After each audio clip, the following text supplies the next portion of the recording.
Everyone thinks because you're a zombie, you don't know good coffee. Well, they're wrong. There's only one brew that gets my seal of approval. Deadly Grounds coffee is my guilty pleasure. The aroma is so intoxicating. It brings all of my neighbors out of the woodwork. Deadly Grounds coffee. Coffee to die for and zombie approved. It's good to get a little deadly. Use the front door! Oh, they're so disgusting.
Happy Tuesday, everybody. You're watching Splash Pages, our comic book club, and that's always powered by the Dorkening Podcast Network. We've got an awesome show for you today.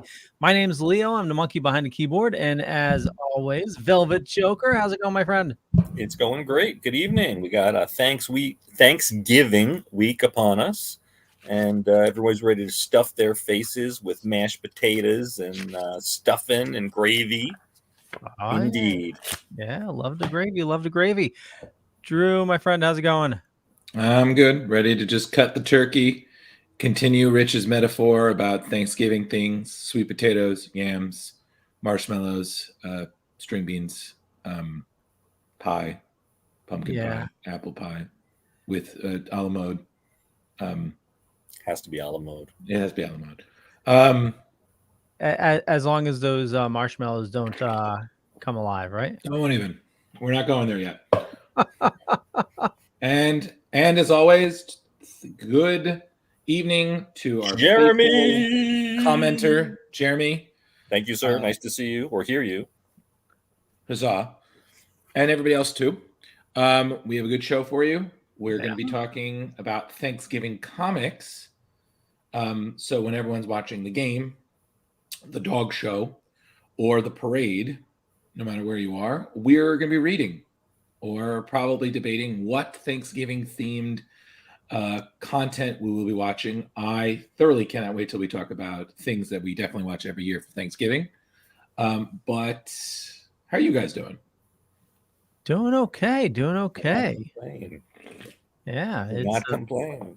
So, Leo, just so our viewers know, you got to live the good life today by enjoying a great movie in a movie theater where there was only you and one other person. Very, very rich, very cultured. Oh yeah. It's I was lucky, it was everybody knows I'm a germaphobe, and with the are you really? And I am. I'm I didn't know that. Oh my God. Yeah. Matter of fact, like going into hospitals, I can't unless I'm like the person going to the hospital. I used to keep like a big can of like Lysol in my car, and just douse myself with Lysol. Yeah. It's Wait. A man who used to chop heads off of snakes is a germaphobe. Oh yeah. Yeah. Did that happen later in life? Yeah. Did you develop is it like, how in Indiana Jones, he wasn't scared of snakes and then he fell into a thing of snakes and then he was afraid of snakes? Like, did a snake teach you like germs? No, I've been a germaphobe before the snakes. The snakes was, it was survival, and trying to keep my at that time, my fiance happy, and safe. So, I just want to ask, one time she comes on so we can say thank you for loving him so much more than we ever could. Yeah. Oh my God, I have no idea how she put up with me. There was one time where I was about to go live, and she calls me frantically crying and I had to like abandon the live stream and go down and see what happened. There was this huge snake crawling up the side of the house, and that night she stayed at her parents. So I just imagine you'd be like, really, this? You'd be like 5 minutes and I'll get back on the thing, and she's like, who are you? the funny thing was I pull it off the house and I dispatch of it, and what with the axe, and I had to run back up to the show, and I forgot it. And we had a guy that was working on replacing the windows because we were trying to find out how the snakes were coming in. And it's a real movie there. You're die-harding it for snakes. Oh my God. He saw the snake, and he was on the ladder at the time when he was like climbing down. Scared him shitless. He fell off the ladder. He didn't fall far. It was just, a couple feet, but yeah. Never send a rando to do a snake wrangler's job. Am I right, Leo? Yeah. Yep. Oh, speaking of, Jeremy wants to say that because of your dedication to snakery, you are indeed mucho macho. You are a real man. Why? Thank you, Jeremy. I just imagine as you were talking this, the Walking Dead theme was playing through my head, just very dramatic, and I was just thinking, boy, he's got to be lucky that there's not like a snake mafia or something like Anaconda sized suckers don't just like, we remember you, Snake Man. I bet they do. I took out several generations. So it's like the Punisher of snakes. Yeah. I have an image of Leo like with his arm out, with an axe in his hand, and just dead snakes all around him, and a woman like wrapped around his leg, and he's wearing like sort of tattered tan clothes. Yeah, he's gonna have like a really cheesy line too. It was like, yeah, I bet you like to see my death rattle. Well then, I love you guys. Just you're welcome. But I will say this, because obviously you two know I saw it Thursday. Yeah, full get up. Just to preface it, no spoilers. Absolutely. So anybody watching, just we don't want to spoil it for anybody. Unfortunately, part of it was spoiled for me. Really? The ending? I'm not going to say anything. Okay, so then let's say what we can. Yeah. I would like to start that. To me, this was a fantastic Ghostbusters film. As a fan, as someone who very much, if you ever met me in full get up, I very much care a lot about this franchise. This movie to me was a wonderful love letter to everyone who made the first two. I think, as me personally, I said best on my Facebook, I really do encourage people to go out and make their own opinions about it. Critics, they're entitled to their opinion, but their job is to criticize. And it's really up to you to make your own opinion. And I always say the best thing to do is just go and see it for yourself. And whatever opinion you have, you have. And if you loved it, awesome. If you didn't, that's fine too. It's your opinion. But as a fan, I laughed, I loved, I cried, and in the end, I was satisfied. Rhyme is unintentional, but proud to be a Ghostbuster. That was my review. Yeah, I can't really say it better than that, but yeah, it's. I absolutely loved it. It was, definitely an homage to the other two, like you said, but it's just without spoiling it. It's. Yeah, I was in tears for several parts of the movie, and it was just, yeah, it was definitely some humorous parts, but the overall story and how they tied everything in, and how the post-credit scene, which we're not going to talk about, but there are two, everybody, two. Yes. So stay. Yeah, and the last one is very important because it does. We could possibly see more stories. Right. Yeah.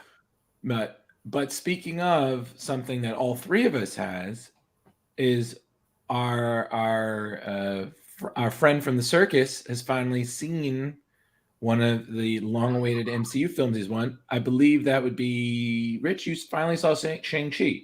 I did. It's on Disney Plus, and What'd you think?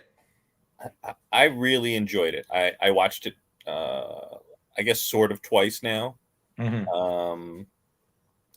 Looking for Easter eggs and things.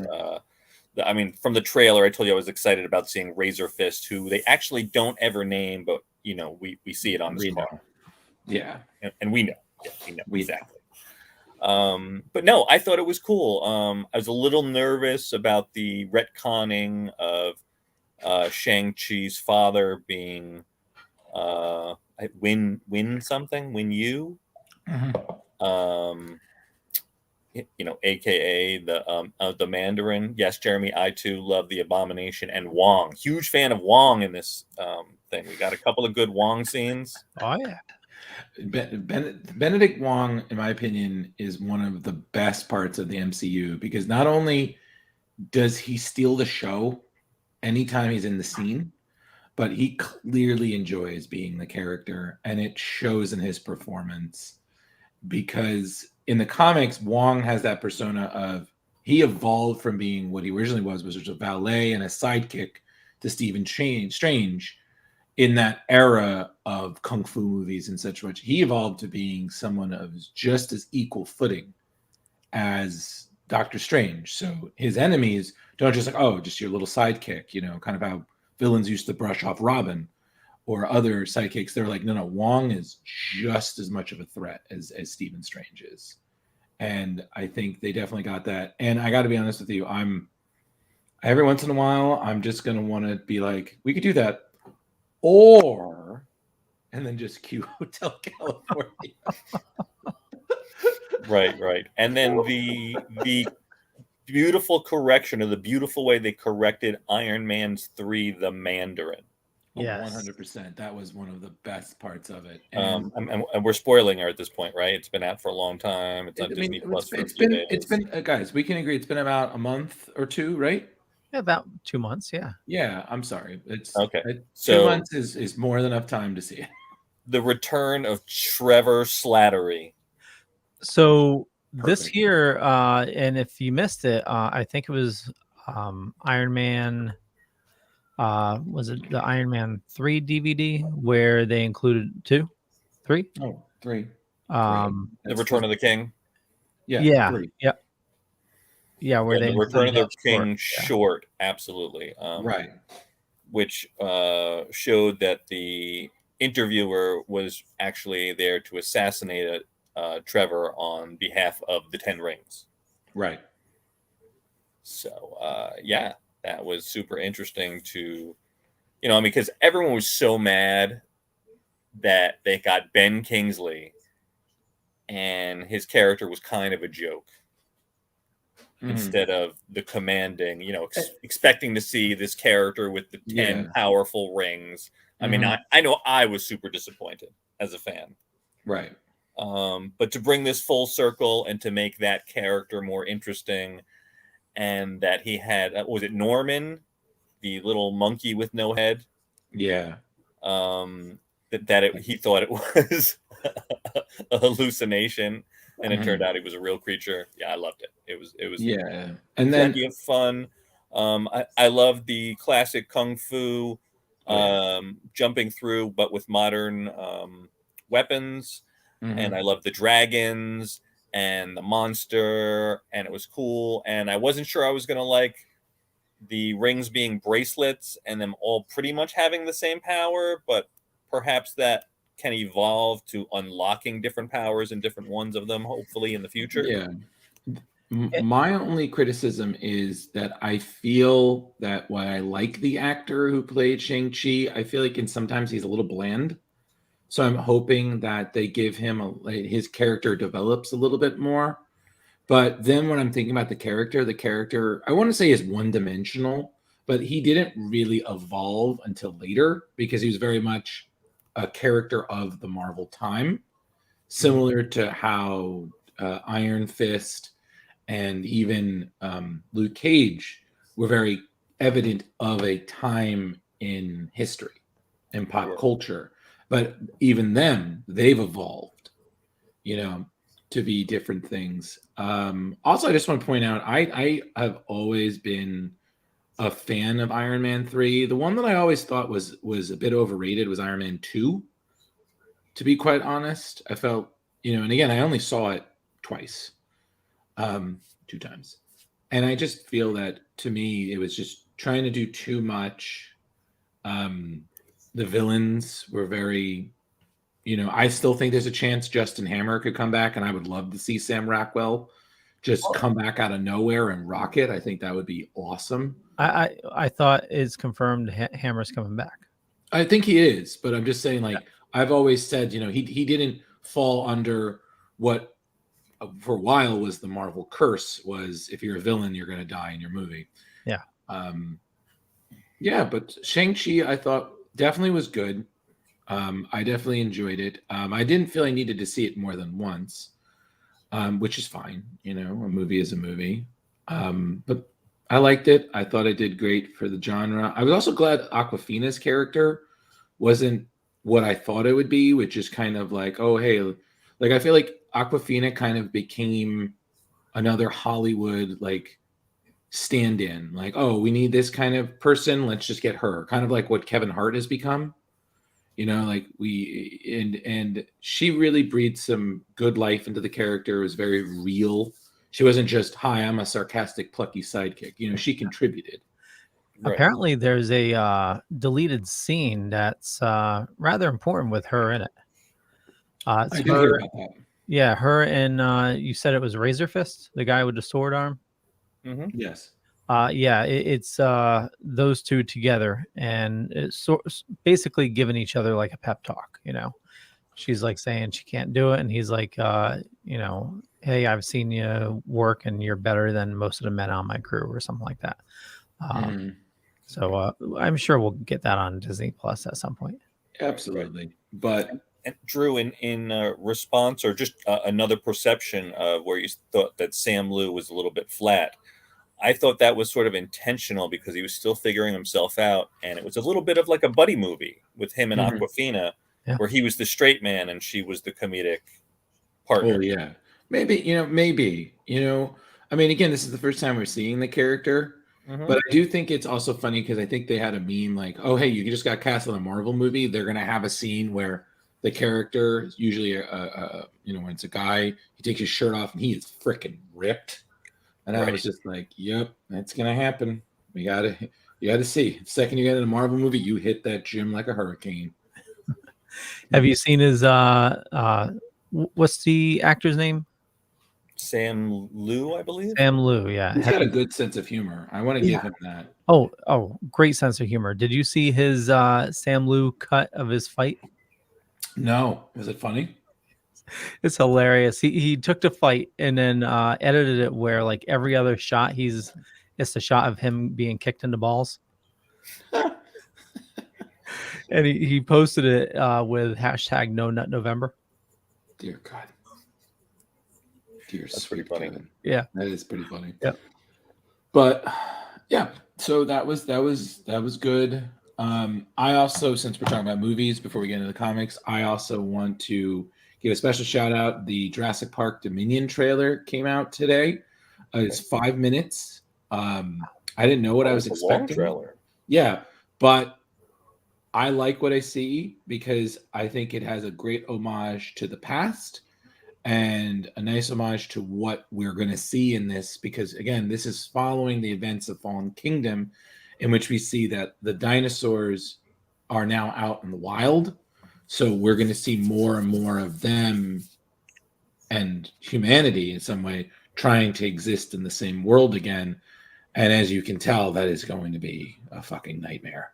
Yeah. So definitely some interesting things. But the trailer got me a bit more hyped because I don't think I ever actually saw all of Fallen Kingdom, which is surprising because Jurassic Park is in my top 5 of movies that changed my life. Yeah. Fallen Kingdom was a little tough. I know it's CGI, but the whole with that brontosaurus at the dock crying as the planet, not the planet, but the islands. Oh yeah, the planet, Leo. Planet's getting smothered by a volcano. Yep. The islands being, Destroyed. Yeah, just I know it's CGI, but I have a tough thing with animals dying, unless they're snakes, I But think for me, the thing that I got annoyed with was that when I watched part of it, I was like, so this is like Jurassic Park 2? Yeah. And it's funny because I was pointing this out that Hollywood right now is doing this thing where it's been remaking films, but under this premise of continuing the franchises, but it's really just kind of like a I wouldn't say a thinly veiled remake. And I'm just like, and it started with Force Awakens. Yeah. Force Awakens is basically New Hope with different characters. Yep. And then, but then, the next movies kind of went off the rails. Well, the next movie was very Empire Strikes Back. I mean, he even had like a. Oh no, it did. But what I'm planet. Yeah, what I mean is by it's very off the rails is that you had that, and then you're trying to meet expectations, you're trying to do things differently, and then franchise fans will act a certain way. I mean, we don't have to go over the polarizing opinion of Last Jedi. Yeah. Like, holy crap. I feel like people are seeing that a lot now, and now, you get worried. I mean, I don't think Dominion is going to be. I mean, I enjoyed Jurassic Park 3. I mean, it's not amazing, but it's entertaining. But I think just like in the end, movies are movies. But it's just when it's very obvious, it's kind of like the same premise as our previous movie. I was like, we couldn't do anything different. We had to tread this familiar ground. And I think Angie brought up in a really nice way is that it's very much studios playing it safe. They're like, okay, we're going to have just enough nostalgia, just enough to hook them in. And we're going to do kind of the same thing, but with different people. And we're going to hope they don't get it. And it's just like, how old do you think this audience is? Like, some of us saw the movie in theaters. Yeah. So, but we can talk about all that another time. Personally, I thought the trailer was great. I do recommend both of you check it out. I mean, yeah, it's 5 minutes, but it's a good 5 minutes. Yeah. Check that out tonight.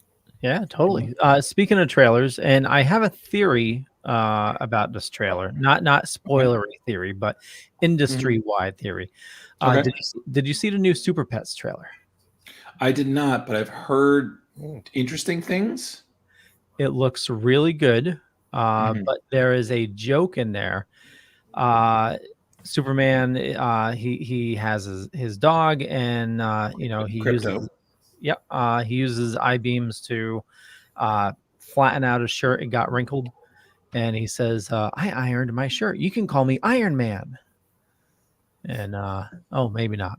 So here's my thought. You have that making a Marvel joke within a DC property. Eternals was, I was told, references Superman. You also have The Rock saying that he wants to merge the two. He wants to do a Marvel DC crossover. Could they be peppering in these little things to eventually merge the properties?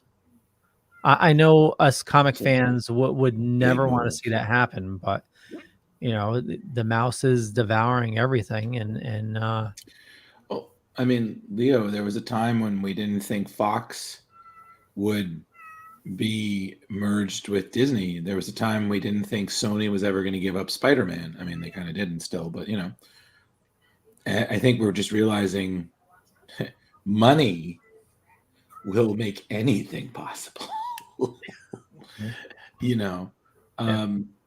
Listen, it is what it is. Personally, if they're going to do that, they better do a really great DC versus Marvel movie. That's all I'm saying. And I agree with Jeremy on that. Like, if they do that, and that is just as epic as we could hope, who cares? Yeah. So, More fuel. More fuel. More fuel. More fuel. Totally. So, speaking of fuel, let's talk some comics. Yeah. Indeed. So Thanksgiving comics. So where do we start? because I think I know which one I want to end, but I think we both know which one we want to end this little mini review of ours on. Rich, it's the one you suggested. You think that's what we should end on? I think that's our unexpected note. I don't think anyone would expect that. But I mean, rip the Band-Aid off. I mean, if you want to do that, I mean, we could always sandwich it. We have something light. We have then the dark meat, and then we have something else light. So it's like a sandwich that it's like going to McDonald's. It's going to send you to the bathroom, but you'll still eat it. Yeah. Why don't we start with our inner child, and think back, young child, Franklin Richards, the child of Reed and Sue Richards, the nephew of Johnny Storm, and adopted nephew of Ben Grimm. You know what? That's a fantastic idea. Let's get Calvin and Hobbes with it. Absolutely. So, all right. So we'll do that. Do you want to do that? Do you want to do that and then Macy Day Parade? Or see, we don't want to reveal what we're talking about, kids. So we're going to use codes. Yeah. Let's do that. We'll do that, good. And then we'll do dinner. Right, and then we'll end with the feast. Got it. Okay, that sounds good to me. So I need to state this for the record. First things first. This entire thing just gave me such Calvin and Hobbes vibes the entire time I was reading it. Like I just couldn't. And I don't know if that was deliberate, but I thoroughly enjoyed reading this. I have never got to read it. So I think, Rich, was this you? Did you recommend this? Because if so, I had seen it on the list, and I've always been a Franklin Richards fan, and I think I got poo-pooed on my Power Pack decision, so that was my second after that. We didn't poo-poo it. We just said maybe. Okay. It was Louise Simonson. I love Louise Simonson. So Louise is great. I've met her a bunch of times. She's a doll. But this was this was great to read. This was my first time reading this as well, to be honest with you. But I loved Herbie, the classic Herbie from the cartoon. The 60s is where he really started off, right? And to bring that back, childhood rushing right to my soul. So, Leo, what did you think? This was first time read as well, and I definitely got a Calvin and Hobbes vibe on this. And sorry, that's my alarm. Wind chimes are your alarm? Oh, sorry, the doorbell alarm. Oh, so there's probably it's either my wife coming home or somebody in the front. There's a prowler. Could be. A very Calvin and Hobbes. I thoroughly enjoyed it as well. I wasn't familiar with the Herbie character. Where did he originate from? He was a robot. It's a robot his dad created. Yep. Go ahead, Drew. I'm sorry. No, it's fine. I only have seen it briefly because I started reading Fantastic Four a little later. Herbie is a robot, but Rich, I feel like this one is really more of the 60s, like the one that you referred to, like the television Herbie. Right. There was a Fantastic Four animated cartoon in the 60s. Marvel had a bunch of them at the time, all in the same sort of genre and thing. And Herbie was like an assistant to Reed, and I guess at one point he was a caretaker to young Franklin. So he was just like a cool little robot that could fly around and, could plug into computers, and, sometimes he could shoot things. Sometimes he would just, he was stronger than a human. He could like clamp down on stuff, and he was a fun character. And, they haven't used him in years and years and years. So to see that going back from that 60s cartoon, which I'd only seen in flashbacks because I'm not quite that old. Yeah. Not quite that old. Yeah, 70s I saw when they were redoing those on Saturday and Sundays on WPIX in New York. I caught some as well. I don't know if they kept on changing the time or what, but I remember only seeing a couple. I think you can find some of the stuff on YouTube, Leo. Yeah. If you search around for it. Yeah. But like I said, I can't really choose which one was my favorite, but they were all great, like all of them. Right. So the premise of this story is Franklin accidentally walks through a portal to another universe where everyone is turkeys. Everyone are turkeys. Everyone be turkeys. Literally. I ain't talking no jive. Hey. So, but yeah, it like you said, very Calvin and Hobbesy, simple story. How does he get back to our universe? With the help of Herbie, of course. And at the end, of course, he's does not want to eat turkey because he's all turkeyed out. So it's a cute little holiday story, not very long, cute art, and like I said, touch the soul on a character that I haven't seen since the '60s. And for me, I mean, I enjoyed all of the stories. I mean, all of them. Like I read every one of the issue that we had. I thought they were all great, and it had a very nice, like I said, Calvin and Hobbes, very simplistic, energetic. You have the straight man, and then you have the voice of reason. Just all right. I mean, I don't know how many times I got to go through this, but okay, fine. You do your thing. I'm gonna be here to catch it when you fall. And say I told you so. But I think for me, it was seeing the turkey versions of the Fantastic Four. That to me was just genius. I mean, like a turkey thing and a turkey, the human turkey, Mr. Turktastic and the invisible turkey, like the feather four or something like that. Right. It was great. And then the plot twist was even funnier because it's just like, we'd love to have you for dinner. It's like, sure. And then he meant they're going to eat you. It's like, yes, I realize that. And then he meets the turkey version of himself, who is exactly like him. Yeah, I know I'm not supposed to touch the human, but when am I going to get to do this? And then he lets him go, and then, oh, my mom's going to kill me. My mom's going to roast me. And I'm like, I can't. It's just, again, this whole comic, I thoroughly recommend to anybody. It's light. It's fun. It's got that Saturday morning cartoon feel to it. And kudos to the writer and artist for it. I believe that's Marc Sumerak and Chris Eliopulos.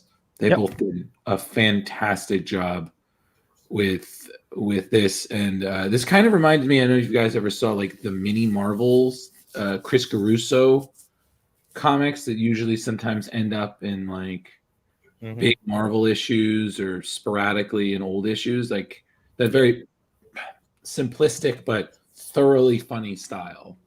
And I would own this issue just to add to my it's Thanksgiving, let's read this story. Like, it's great.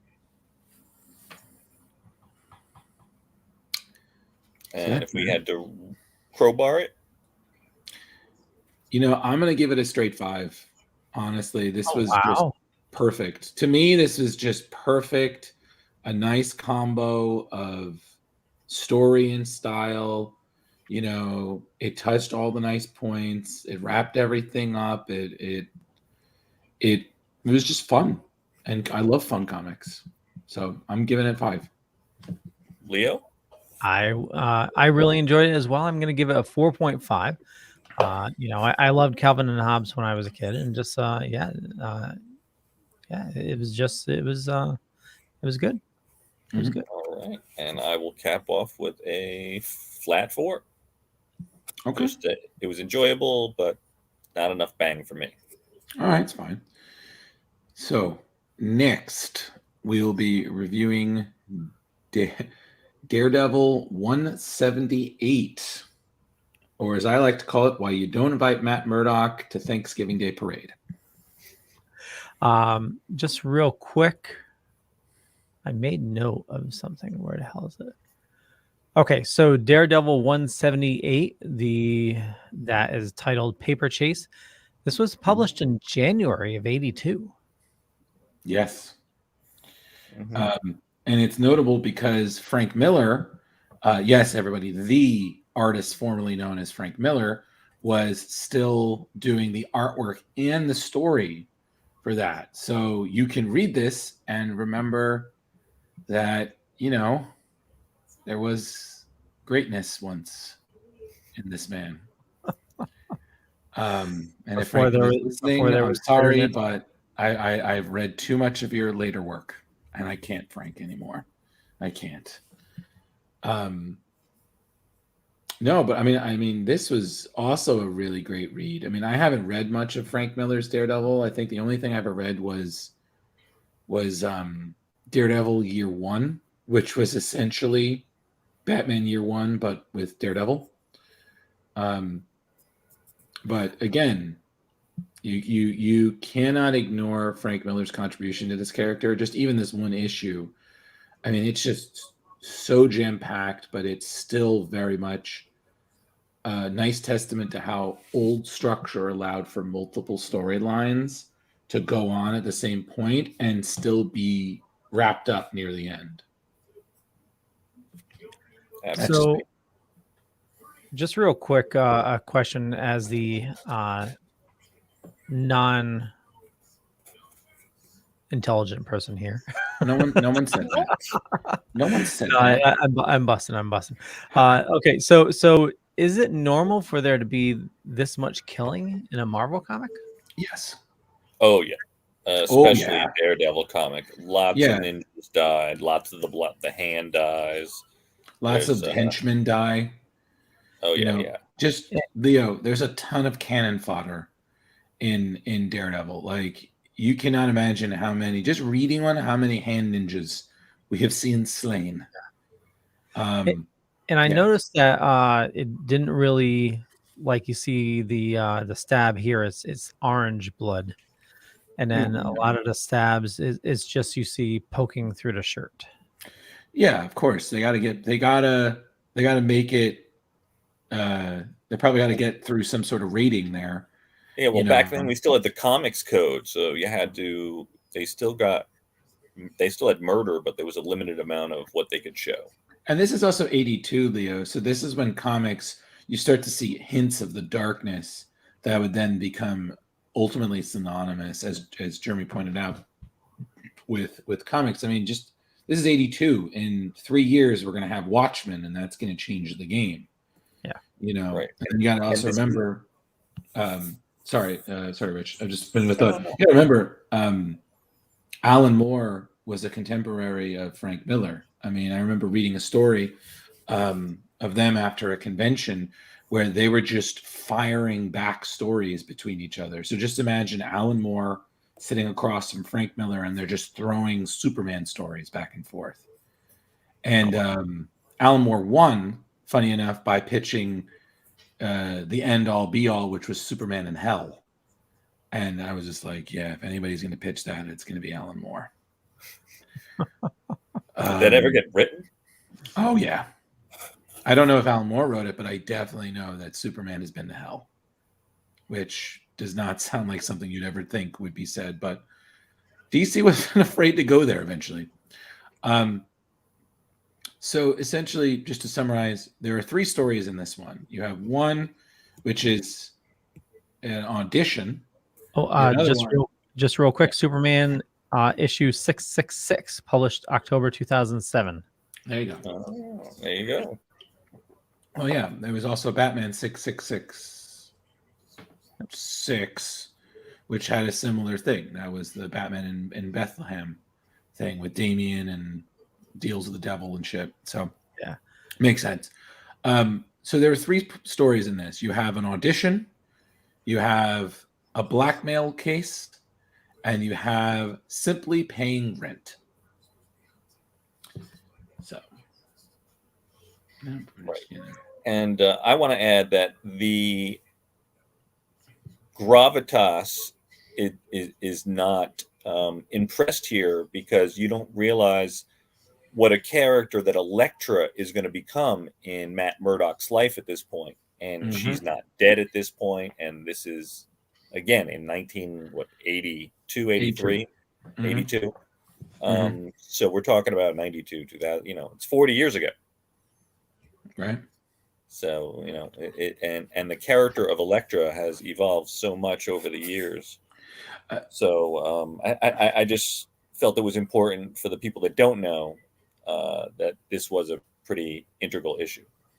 I would also like to point out there are two things in this scene in this comic, well, three, that I thoroughly enjoyed. First thing, one, is that you have, again, Matt Murdock foiling criminals without revealing that he's Daredevil. So he plays the oh, it's a new office. Oh, I'm so sorry. Oh, I'm so sorry.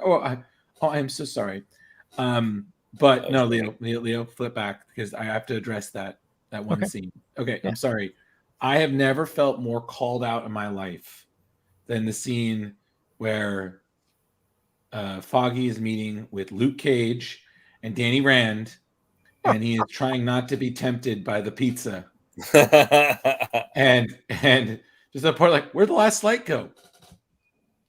I was like, okay. And even then with the anchovies, just no. Here's the thing: I draw the line at anchovies. Oh yeah, it's more just the pizza.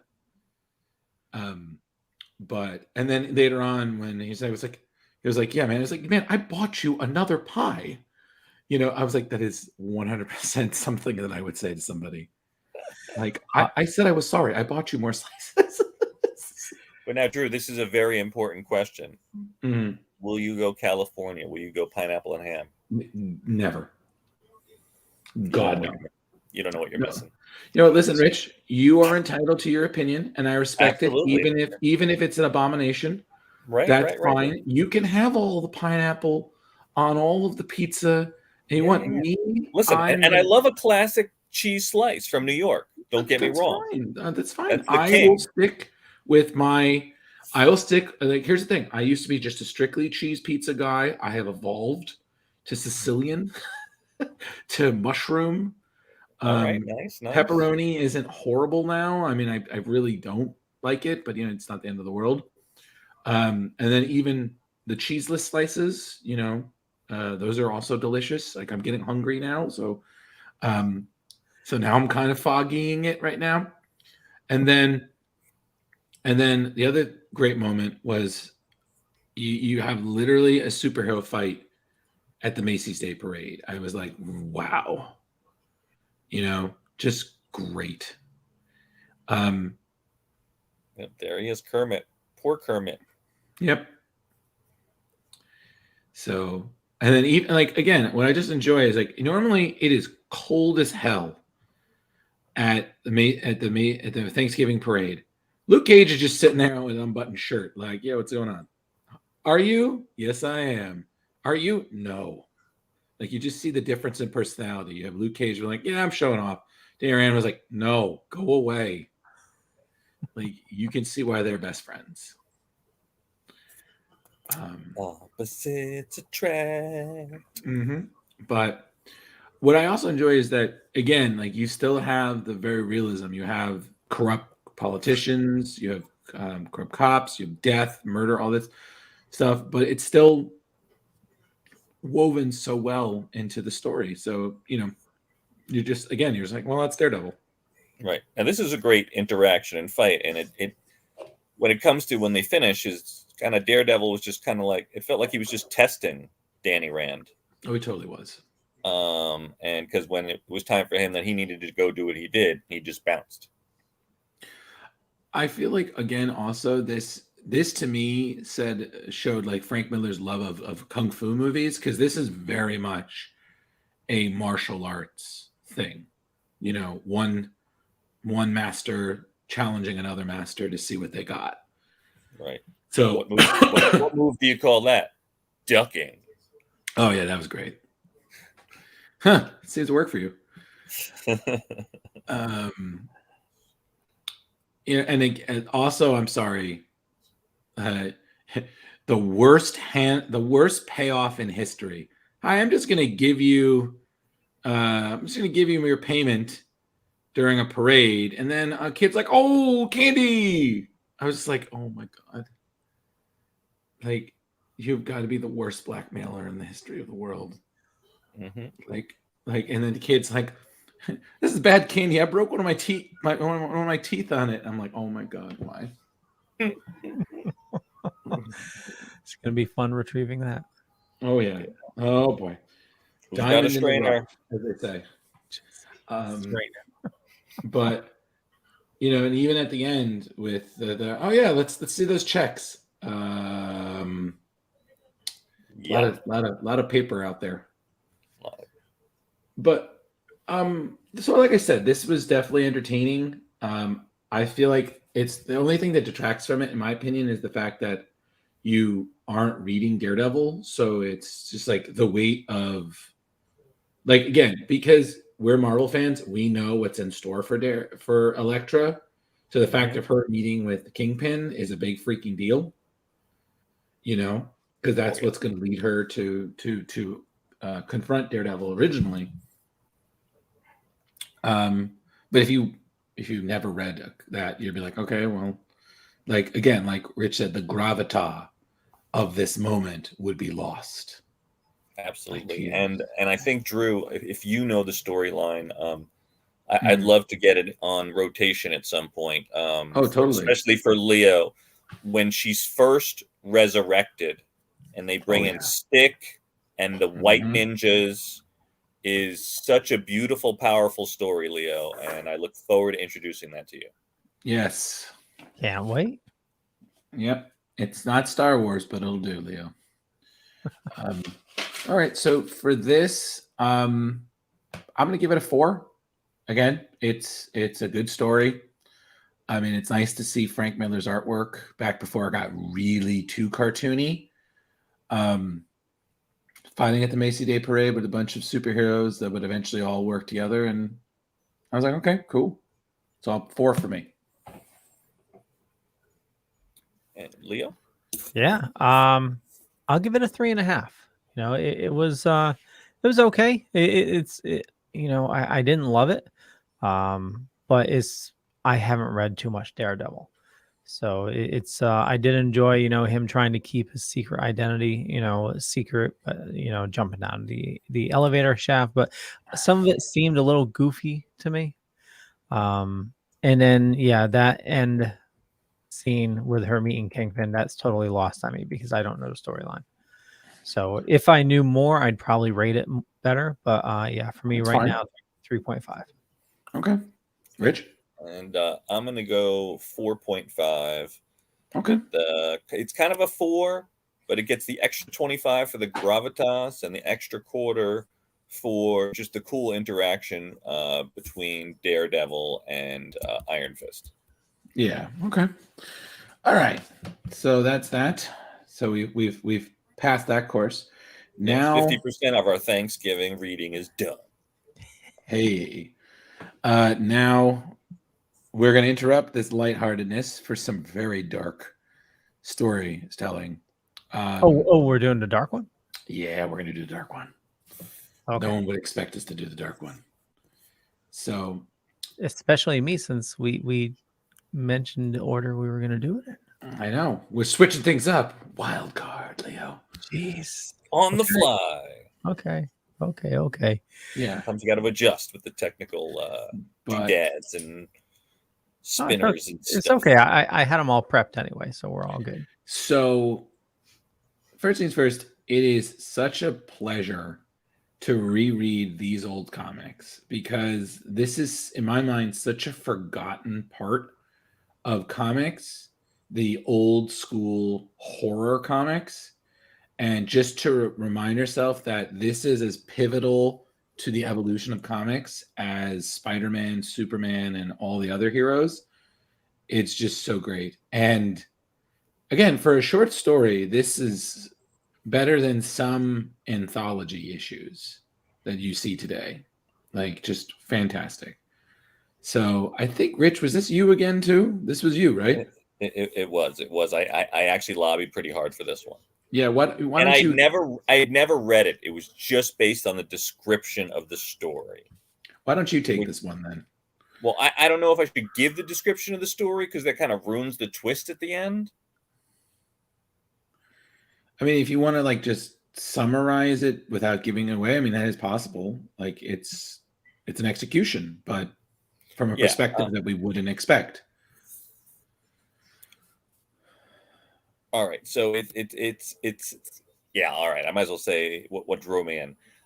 So it's like Drew just said, it is, as you can see, the executioner, but is an executioner story from the perception of a turkey.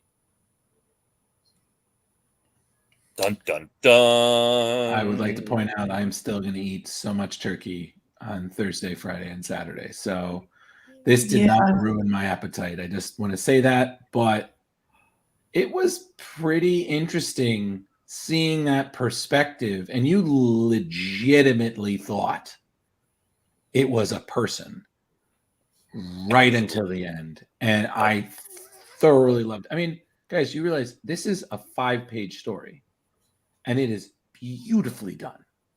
Oh, totally.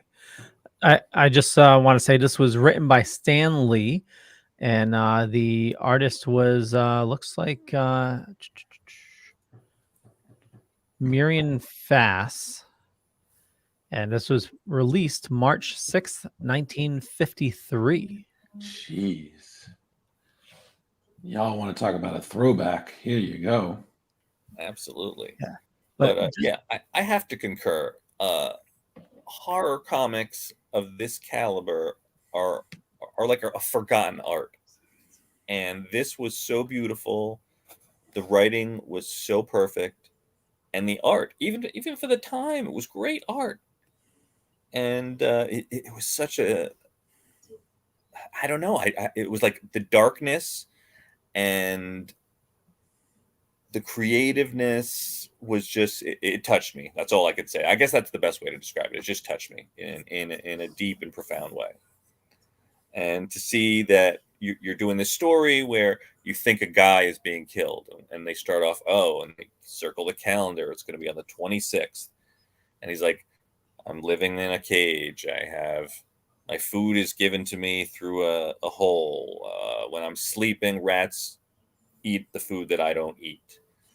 And you're like, oh, this is a guy, and he's about to die, back in the day. And there's the executioner, until you see the executioner's axe fall, and there's a turkey head on the floor. Beautiful. Yeah, beautiful. It's just hands down, again, just superb storytelling.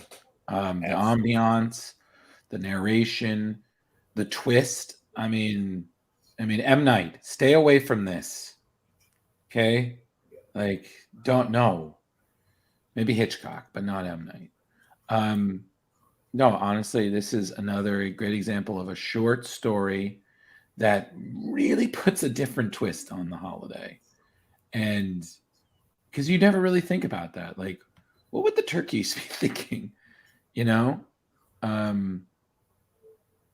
But honestly, what a great unexpected thing. And that's the best thing you can do when you're talking about things like this. You just have to throw in a big old ugly monkey wrench like this and just throw off everyone's perception. So well done, Rich.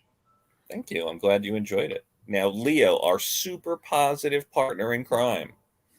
Yes. What is your perception of this short story? Okay, this here really, it was definitely you up. It did. It's really morbid. Just the description, okay. I have to read some of this because this here, Stan Lee did some amazing work, but just, I'm a very visual person. So reading this, like visualizing what's happening, it messed me up, and so the door of your prison swings open and there he stands, your executioner. The executioner places your head on the chopping block. He raises his axe. Then you hear it swishing down. You feel it cutting through the flesh of your neck. And just before your head falls to the ground, you look up at the face of your murderer and you wonder how things happen in a civilized world. And you wonder why slaughtering always takes place on a day called Thanksgiving. Just the visual of it, of the turkey, just looking up as his head is falling, it's bizarre, but super morbid. Leo, I got chills when you were reading that. Yeah. I loved it. And I'm straight up. This is 5. This is a 5 all day. Same here. 5. Yeah, I agree. All right.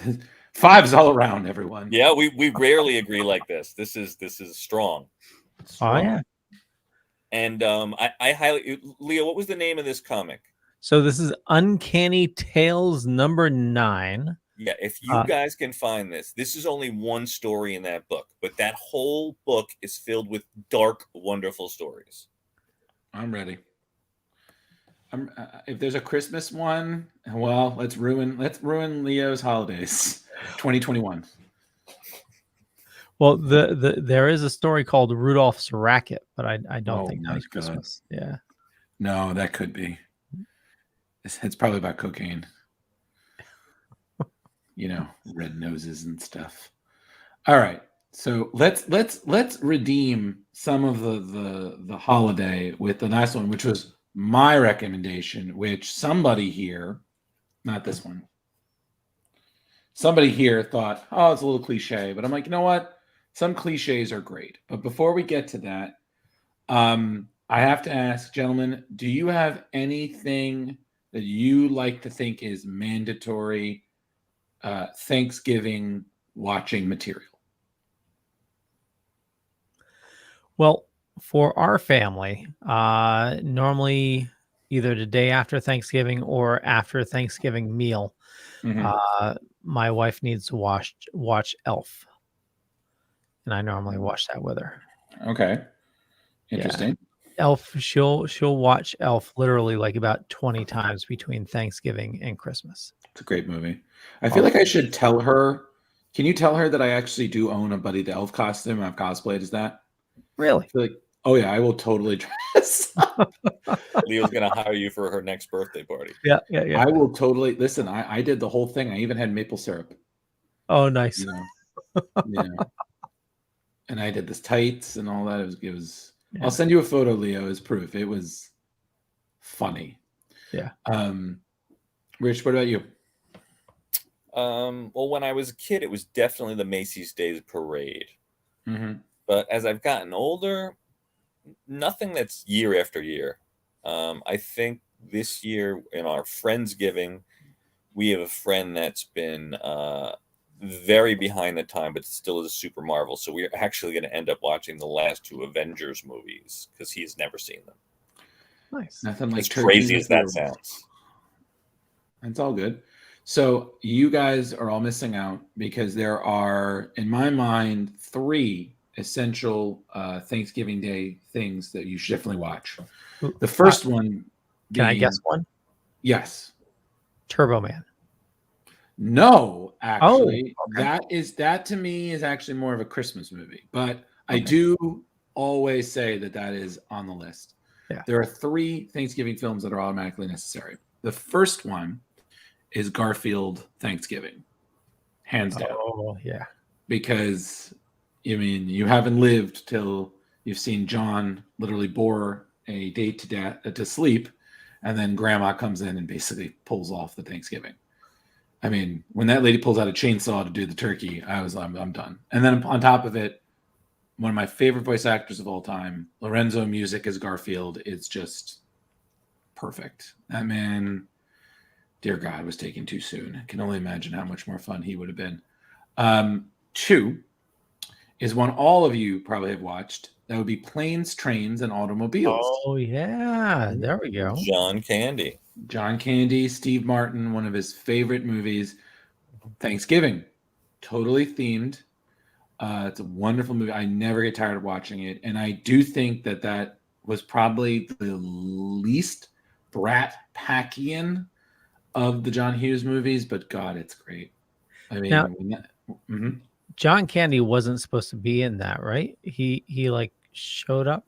Isn't there some weird story about that? Something like that. I mean, like I said, being that was the person that John Hughes collaborated with the most, I'm pretty sure that part was written. I do know that it is one of Steve Martin's favorite movies he's ever done. So thank you, Jeremy. Well, I'm going to sidebar before you jump on your third holiday one, because I just watched a Steve Martin movie last night. And if you haven't seen it in a long time, My Blue Heaven. Thank you. Oh my God, it's amazing. I love that movie so much. It's not super deep, but it just makes me giggle. Oh no, and Steve Martin doing an Italian gangster. Yeah. Oh yeah, it's comical in itself. It's amazing, and then him paired with Rick Moranis, it's hilarious. It's magic. I mean that awesome movie is so amazingly quotable. Like I now need to watch that this week, just because, so I could just. What was that? That's horrible. No, listen. Can you look at something else? Okay, yes, we understand you're not open to this. If you were open to this, we wouldn't be having this conversation. Or other one is that capisc. Are you trying to say capiche? Okay, can you not? Because it hurts my ears when you do it. Wow, and you haven't seen that in a long time. That's damn good, Drew. I listen. That taught me that with when it's a pretty woman, you can somehow learn how to. Even Rick Moranis can learn how to salsa and merengue, just in one montage. But Drew, what is the what is it? What is the third? No, is it what's the light bulb? Oh, it's the joke. Yeah. I'm gonna fuck the joke up. But if you know it, do it. Oh, I totally do. What's the difference between a pregnant woman and a light bulb? You can unscrew a light bulb. See what I'm talking about? No sense of humor whatsoever. I mean, you have Rick Moranis, you have Steve Martin, you have Joan Cusack. Yeah. You have Daniel Stern is the shitty ex-husband. Right. You have a bunch of people who, like, I don't remember the actors. I know movies I've seen them in. I feel like I've seen some of them. You have that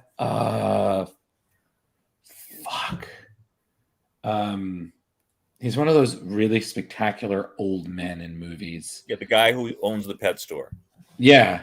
I don't know his name either, but he's been in a ton of know exactly what I'm thinking of. Yeah. It's like, his face is all like, oh.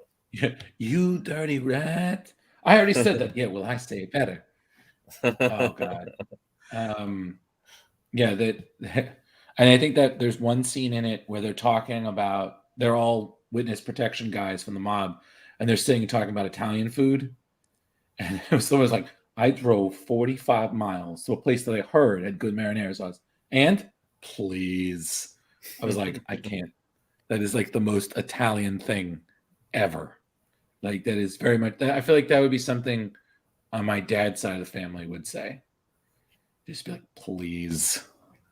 Now, minus that wonderful tangent, which all of the movies we've talked about, please go out and see, rent, buy, Amazon, whatever. The third one, which is a personal classic favorite of mine that I recently have and will watch this season, Son-in-Law, starring Pauly Shore and Carla Gugino. That's Pauly Shore going to the Midwest for Thanksgiving. I remember the movie, but I don't remember it being memorable. Pauly Shore movies, in my opinion, grow on you. I've always been a fan of Biodome, even though it is by no case a good movie. It's fun. I've always been a fan of Encino Man, which, again, it should not work, but it does because it was early 80s.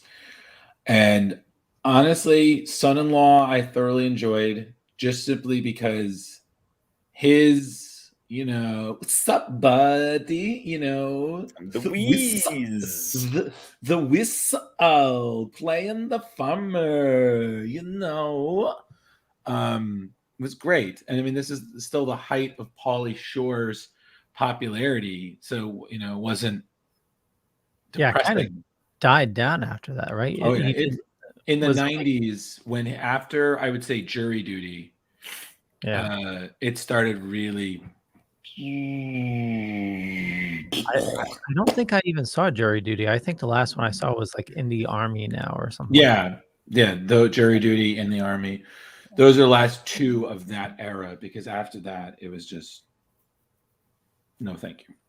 Yeah. But Son-in-Law is another great one because, again, you have very California surfer bud is in the Midwest trying to adapt to farmer life. And you've got, again, all actors that I've seen in other movies, but I cannot for the life of me remember their names. Like, I know the guy who played the coach of the Hawks in Mighty Ducks is the dad. Well, he was also the judge in He's also the lawyer in My Cousin Vinny. yeah, Lloyd, yeah. Utes. Yeah. Oh, Utes. yeah. You know, he was in there. Carla Gugino is not aged, and she is beautiful regardless, no matter what. And fun fact, that's also another great reference. The tattoo guy in the parlor, that's Flea from the Red Hot Chili Peppers. So I'm telling you guys, those three in my mind are quintessential Thanksgiving films to watch and remember. And why not? But, you know, if you want, you know, if you have your own traditions, why not? You know, continue watching Elf, Leo. But no, honestly, those are three movies that are very Thanksgiving centric. And I will have a similar rant when we get to Christmas movies, because I have so many theories about those, because I'm very passionate about that. But with my reviews out of the way, let's talk about the next comic, which was one of my selections. Well, before we do that, I just want to say awesome picks, Drew. Thank you. You know, it's yeah, I love all three of those movies, and yeah, really well done. Thank you. Just like in Star Wars, a lot of movie minutes died to give me that information. Thank you. So, without further ado, JSA 54. The window. Thank you, Rich. Now I know exactly what's on your mind in Thanksgiving. Well, it's a dead center in the comic. That wasn't done on purpose. I didn't do that. So, minus the juvenile opinions of one of my candidates, and don't get me wrong, I totally thought the same thing. This is one of my favorites because it actually is based on a great tradition in DC Comics that the JSA, the Justice Society of America, would have an annual Thanksgiving dinner. Now, this story follows a crossover that they had with the JLA called Vice and Virtue. So you will have one event, which is the JLA, JSA, all having one big meal. So that's a lot of superheroes under one thing. And this is all Geoff Johns. This is during his era of JSA. And I got to be honest with you, this thing to me felt less like an issue, and it was more like what really would happen if superheroes celebrated Thanksgiving. I mean, it's got totally. It's got fights, it's got drama, it's got every character has a little great moment, and even recipe sharing, you know. Yeah, everything. And thoroughly, honestly, this is one of my favorite things to read near Thanksgiving. It never gets old. I've even reviewed it for Screen Rant at one point. And there's just so many beautiful little moments here that I thoroughly enjoy. So before I go to my favorites, what did you guys think? They should have just titled this, and this is going to spoil it though. Batman's always right. That should have been. Yep. Big old Batman being right. Yeah. But yeah, it's, you know, in reading this, there was definitely a lot of heart behind it, you know, where it is really encompassing a lot of, you know, the regular family discussions that normally happen, you know, with a large group together, except you have, you know, somebody getting thrown out of window, you know. I found it, you know, adding quite a bit of realism to, you know, unrealistic proportions. No. You're looking at the wrong character. But so no, totally. So Rich, what did you think? Yeah, well, the beauty of this comic is what you've both said already, is that it's what the heroes would be like in a relaxed format, just hanging out. Mm-hmm. And a ton of great interactions between characters that we probably wouldn't ordinarily see interact together. Definitely not in a chill holiday festive locale. So yeah, it was despite my reluctance to do this, it was fun to read, I have to admit. So thank you, Drew. You're welcome. It is that cover is such a classic holiday cliche that I probably will see on Facebook and Instagram for the next 2 weeks. Oh, 100%. I'm going to repost it later. So I'm not going to lie. Yeah. So I have to ask, guys, what are some of your favorite moments? Because I have two of my interactions. Since I'm the one recommended, I will be last. So I really love to know which two stood out the most to you two. Four. Well, to me, Ted getting bounced because they're trying to talk about Thanksgiving and what the Indians getting slaughtered and genocide and all that, and Ted steps up like, "Hey, I'm American. You can't talk about America like that." And blah blah blah, and she tosses him the hell out the window. And, good old power girl. Saved by Superman, and they make a joke. Well, it's Ted. He's a cat. He'll always land on his feet. But yeah, that was super fun to me, and that's right at the beginning. So it's like,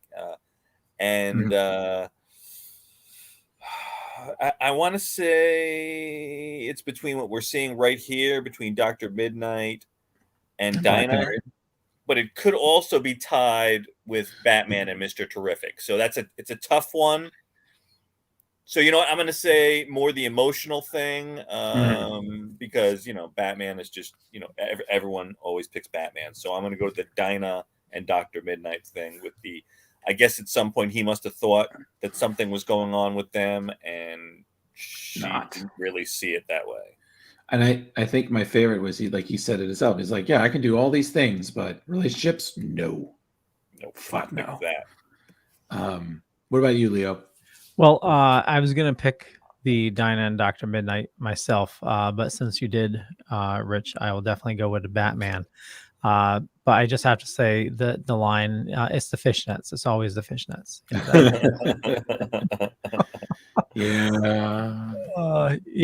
Well, definitely. Yeah. Definitely, Batman, trying to, there's one like in the beginning where it looks like he looks like he's smiling a little bit, but it's just, it's definitely a smirk. Yeah. But yeah, just the interactions with Batman, obviously because it comes to fruition, he's always right. Don't you love that he's searching for a problem? He's like, yeah, is everything okay in Arkham? And like, what about any anomalies in Earth 2? I was like, oh my God, you really are searching. And my other one is the sharing of recipes. I just love that. It's just a really good, family discussion there. It is just, yeah. I think you got to also love Hawkman getting mad at Green Arrow. Yes. For catching him in the act. And Green Arrow just like, why'd you all dress up? And he's like dressed normal. Yeah, I love that. Yeah, for once. Okay, so I have three. So I'm going to cheat. So I have three. One is I love Stargirl complaining about sitting at the kids' table. And Captain Marvel, who again, I'm sorry, like I know he's called Shazam now. I have no problem calling him Captain Marvel. Right? So I need to state that for the record, because if I talk about him, you'll know exactly what I'm talking about. But regardless, like yeah, he's sitting at the kids' table, and he's like, "Aren't you a kid?" And he's like, "Ixnay on the idk," because they don't know. And then you have Impulse and Jakeem Thunder, who they had a great scene before. They were both saying how school's bullshit, and you got Jay Garrick like, hey, like he's pulling a Captain America, like language. That was stupendous. Like they're like, oh hey, look, we can do the mashed potatoes. I'm like, oh my god, why is Courtney sitting at this table? Like these like you have Bart Allen, you have Jakeem Thunder. Like I was like, no matter who they're young boys, they're gonna act like idiots. It's just common sense. I gotta say, I love when the villains just pop up out of nowhere and they're talking their big game, and then they see everybody covered in food, and they're like, there's a bit more than like that's 2, 4. Yeah, this, we should go. We interrupted their meal. And then you have the next page, Leo, with just a beautiful full pager. Leo, next page. Oh, look at God. I said next page, not the ending. Back. Oh. That. Look. It really is a monkey behind the keyboard today. No. Get what? Go, one. What? More. Stay. No, he went too far. There's only these two. No, it's that. Yeah, stop. That one. Stop. Yeah, that one. That's All the why heroes. All the heroes and the bad guys in the middle. That's why I had it in the beginning. Yeah, all of them covered in food, surrounding them. Like it's like again, it's like, wow, that was stupid. That, and then right next to it, delivering all of these pizzas because dinner's and and they're just, yep, here's keep the change, and then hey, do you want your free breadsticks? Boom. No I was like tonight. Yeah, and then, of course, Batman's paying for it. Of course, yeah. Because he's Batman. Yeah, and then of course he got the, you want to say it? You want to say it? And look, told you so. Like again, this is still one of my favorite holiday themed comics. It never gets old, and it's just fun. And again, very often you see comics where you have your characters are established without a family, and then you realize a family is inevitable because you're gonna have all these people with the same like-minded interests. Of course, they're gonna get together, they're gonna hang, they're gonna drink beers, and they're gonna talk about stuff. That's just humanity.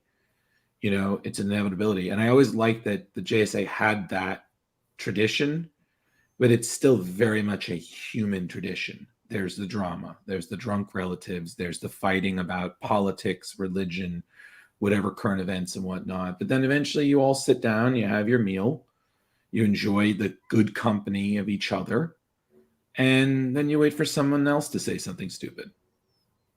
And then you just make sure. Yeah, exactly. Then you just make sure you have your container for Tupperware for leftovers, and you get out a good hour.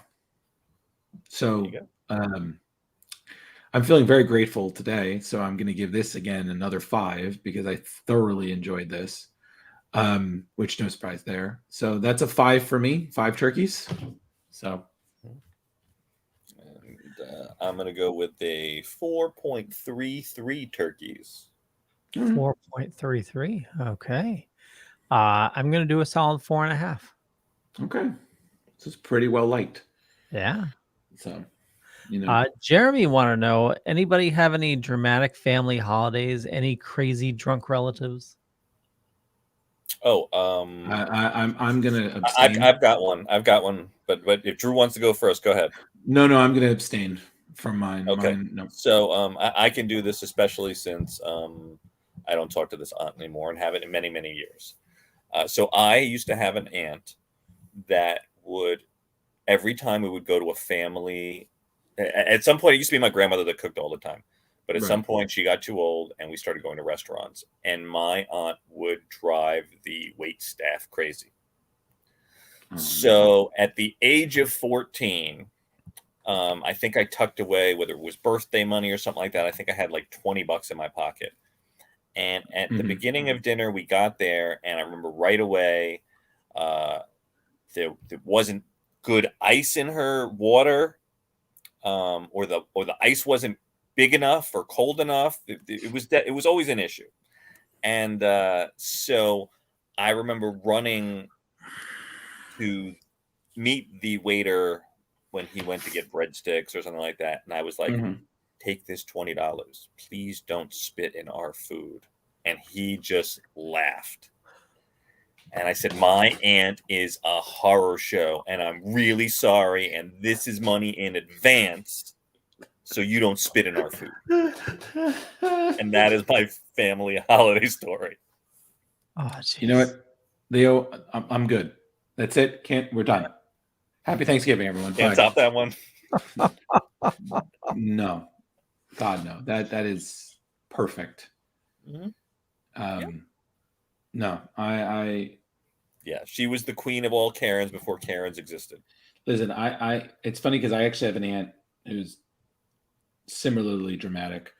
But I'm not going to go there because that is a hold on a second. That's a well of fire snakes that we're not going to open. Let's just put it that way. But no, and I'm just going to say because I feel like we're wrapping this up. I just want to also say, because we're not going to see each other after it. I'm very thankful that we're still doing this. Same here. It's been almost a full year. Yeah, it's been a nice couple of months. Every Tuesday coming on, doing this with y'all. We reviewed a lot of books. We had some laughs. Somehow people thought we were good enough to get an award. That won't happen again. Very thankful to be part of this. You guys are great, even though we're all so different. But isn't that a good thing? Yeah, very good. Beauty of it. Yeah. There you go.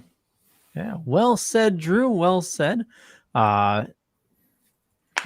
Crazy stories. Jeremy says, if you have family, hug them. If you have friends, hug them. Happy Thanksgiving to you all. And to you too, buddy. Yeah. Yes, absolutely. We're stuffed with your comments. I want to wish everybody an awesome Thanksgiving. Definitely be safe over the next several days. And immediately following Thanksgiving, happy Hanukkah, because it starts early this year. Immediately after Thanksgiving. Mazel tov to all of y'all. Totally. Yeah, so essentially, everyone, we will be back next week. I have no idea what we're doing, but you'll find out. Yes, Jeremy, you are the Wu-Tang Clan of comments. Ain't nobody gonna fuck with that. Shimmy, shimmy, y'all. Shimmy, shimmy, yay. Indeed. So everybody, like we said, like the monkey behind the keyboard said, we're here. Thank you so much for deciding that this is how you spend your Tuesday nights or whatever the hell you're watching this. We appreciate you. Tell your friends. The more people we get, the more funding we could get, and maybe we could get paid. Who knows? Well, we're working on some stuff. I got to clue you guys in on some stuff. That's fine. That's fine. Oh, well, there's stuff. There's stuff. So again, basically, we'll be back next week. We'll be rocking some stuff. It'll be cool. Until then, everybody eat up, wear sweatpants because the elastic. Watch your movies, enjoy time with whomever you call your family, and be excellent to each other, and party on, dudes. Party on. Party on. Well, with that, we'll catch you guys later. Peace out. Happy holidays. Guys, have